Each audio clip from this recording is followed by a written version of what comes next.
नमोऽस्तु ते व्यासविशालबुद्धे भुल्लारविन्दायतपत्रनेत्र येन त्वया भारतैलपूर्णः प्रज्वालितो ज्ञानमयप्रदीपः नारायणं नमस्कृत्य नरं चैव नरोत्तमं देवीं सरस्वतीं व्यासं ततो ജയമുദീരയേത. ഹരിഃ ഓം. അങ്ങനെ വ്യാസഭഗവാൻ ആ മഹാഭാരത കഥയെ ചൊല്ലുവാൻ തുടങ്ങി. ഗണേശൻ വ്യാസനൊപ്പം തന്നെ അതിവേഗതയോടെ അതെഴുതുവാനും തുടങ്ങി.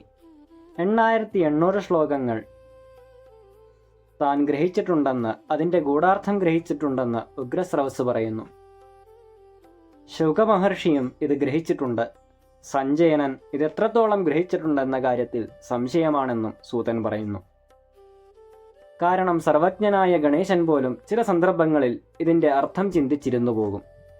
അത്രത്തോളം അർത്ഥം ഗ്രഹിക്കുവാൻ കഴിയാത്തതും കെട്ടുപിണഞ്ഞതും കടുപ്പമേറിയതും ഗൂഢാർത്ഥ നിപുണവുമാണ് മഹാഭാരതത്തിലെ ശ്ലോകങ്ങൾ.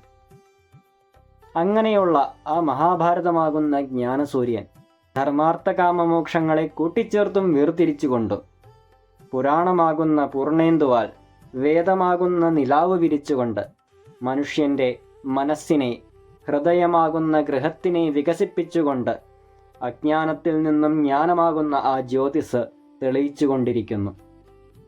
അങ്ങനെയുള്ള ആ മഹാഭാരതത്തിനെ ഒരു വൃക്ഷരൂപേണ നമ്മുടെ മുമ്പിൽ വ്യാസഭഗവാൻ തന്നെ അവതരിപ്പിക്കുന്നു. കുഞ്ഞിക്കുട്ടൻ തമ്പുരാൻ ആ മഹാഭാരത ശ്ലോകത്തിനെ പദാനുപദം അതിമധുരമായി തന്നെ വിവർത്തനം ചെയ്തിട്ടുണ്ട്. കുഞ്ഞിക്കുട്ടൻ തമ്പുരാൻ ഈ ഭാഗത്തിനെ വ്യക്തവും സുലളിതവുമായി നമുക്ക് പറഞ്ഞു തരുന്നു.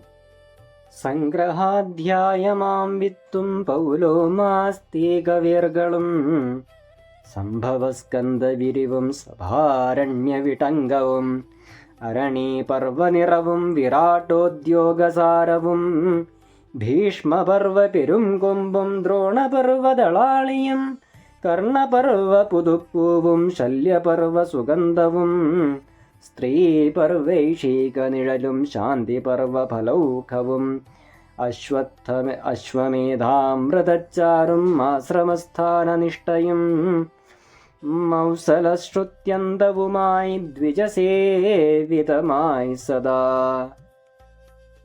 ഇങ്ങനെ വർണ്ണിക്കപ്പെടുന്ന ആ മഹാഭാരത വൃക്ഷം ജീവികൾക്ക് മേഘമെന്ന പോലെ സത്കവികൾക്ക് ആശ്രയവും ജീവനാമൃതവുമായി ഭവിക്കുമെന്ന് പറയുന്നു. അങ്ങനെയുള്ള ആ മഹാഭാരതത്തിനെ താൻ പറയാമെന്ന് സൂതൻ വീണ്ടും ശൗനകാദികളോട് പറയുന്നു. മാതാവിൻ്റെ അനുജ്ഞപ്രകാരം ഭീഷ്മരുടെ സമ്മതത്തോടുകൂടിയും വിചിത്രവീര്യൻ്റെ ഭാര്യമാരിൽ അഗ്നികളെപ്പോലെ വിളങ്ങുന്ന 2 പുത്രന്മാർക്ക് വ്യാസൻ ജന്മം നൽകി. അവരുടെ ദാസിയിൽ ജ്ഞാനസൂര്യനെപ്പോലെ വിളങ്ങുന്ന മറ്റൊരു പുത്രനും വ്യാസൻ ജന്മം നൽകി. ധൃതരാഷ്ട്രർ, പാണ്ഡു, വിതുരൻ എന്നിവരാകുന്നു ആ വ്യാസപുത്രന്മാർ. അങ്ങനെ ആ പുത്രന്മാരും അവരുടെ സന്തതി പരമ്പരയുമെല്ലാം കാലഗതി പ്രാപിച്ച ശേഷം കൃഷ്ണദ്വൈപായനൻ മഹാഭാരതമാകുന്ന ആ ഇതിഹാസത്തിനെ രചിച്ചു. ഈ ഇതിഹാസത്തിനെ ജനമേജയ രാജർഷി സത്രവേളയിൽ സദസ്യമധ്യയിൽ വെച്ച് കൃഷ്ണദ്വൈപായന ശിഷ്യാഗ്രണ്യനായ വേദവേദാംഗ പാരംഗതനായ വൈശമ്പായനിൽ നിന്നും വിപ്രന്മാരോടൊപ്പം ഇതിനെ ശ്രവിച്ചു. കുരുവംശത്തിൻ്റെ പരുപ്പം, ഗാന്ധാരിയുടെ ധർമ്മനിഷ്ഠ, കുന്തിയുടെ ധൈര്യം, വിതുരൻ്റെ ജ്ഞാനം, കൃഷ്ണൻ്റെ മാഹാത്മ്യം, പാണ്ഡവരുടെ സത്യം, ധാർത്തരാഷ്ട്രന്മാരുടെ ധൂർത്തുമെല്ലാം വ്യാസൻ ഇതിൽ പറഞ്ഞു വെച്ചു. ഉത്തമമായ ഈ ഭാരതം മുനി 1,00,000 ശ്ലോകങ്ങൾ കൊണ്ട് നിർമ്മിച്ചു. ഭാരത സംഹിത ഉപാഖ്യാനങ്ങളില്ലാത്ത ഭാരതമാണ്. 24,000 ശ്ലോകങ്ങൾ കൊണ്ട് അതിനെയും മുനി രചിച്ചു. 350 ശ്ലോകങ്ങൾ കൊണ്ട് അതിൻ്റെ സംക്ഷിപ്ത ഭാരതവും മുനി രചിച്ചു. അങ്ങനെ അനുക്രമണികയും കഥാപർവ സംഗ്രഹവും തൻ്റെ പുത്രനായ ശുകന മുനി ആദ്യം ഉപദേശിച്ചു.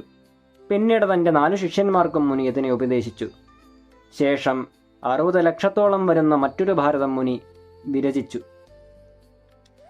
അതിലെ 30 ലക്ഷം വരുന്നത് ദേവഗണങ്ങൾക്കും, 15 ലക്ഷം വരുന്നത് പിതൃക്കൾക്കും, 14 ലക്ഷം വരുന്നത് ഗന്ധർവർക്കും, ശേഷം വരുന്ന 1 ലക്ഷം മനുഷ്യരാശിക്കും വേണ്ടി കൽപ്പിച്ചു. നാരദൻ ദേവഗണങ്ങൾക്കും, ദേവരൻ പിതൃക്കൾക്കും, ശുകൻ ഗന്ധർവാദികൾക്കും, വേദവേദാംഗ പാരംഗതനായ വ്യാസശിഷ്യൻ വൈശമ്പായനൻ മനുഷ്യലോകത്തിനും അതിനെ ഉപദേശിച്ചു. അങ്ങനെയുള്ള ആ ഭാരതത്തിനെ താൻ പറയാമെന്ന് ശൗനകാദികളോട് വീണ്ടും സൂതൻ പറയുന്നു. അങ്ങനെ 1,00,000 വരുന്ന ആ ശ്ലോക സംഗ്രഹം, അതാണ് ഈ മഹാഭാരത ഇതിഹാസം. അതിനെ എത്രത്തോളം നമുക്ക് ആഴത്തിൽ അറിയാൻ പറ്റും, എത്രത്തോളം നമുക്കതിനെ ഗൂഢാർത്ഥം ഗ്രഹിക്കാൻ പറ്റുമെന്നറിയില്ല. എന്നാലും കഴിവിൻ്റെ പരമാവധി നമുക്കതിനു വേണ്ടി മാറ്റിവെക്കാം. അതിനെ എത്രത്തോളം നിങ്ങൾക്ക് മുമ്പിൽ അവതരിപ്പിക്കാൻ പറ്റുമെന്നും എനിക്കറിയില്ല. എന്നാൽ കഴിയുന്നത്രയും ഞാനത് ചെയ്യുന്നതാണ്.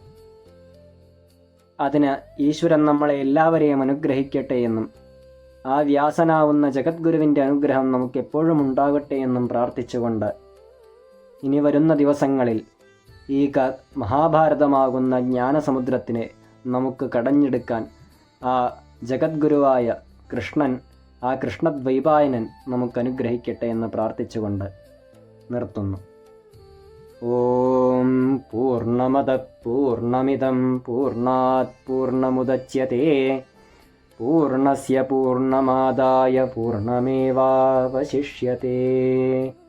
ഹരി ഓം.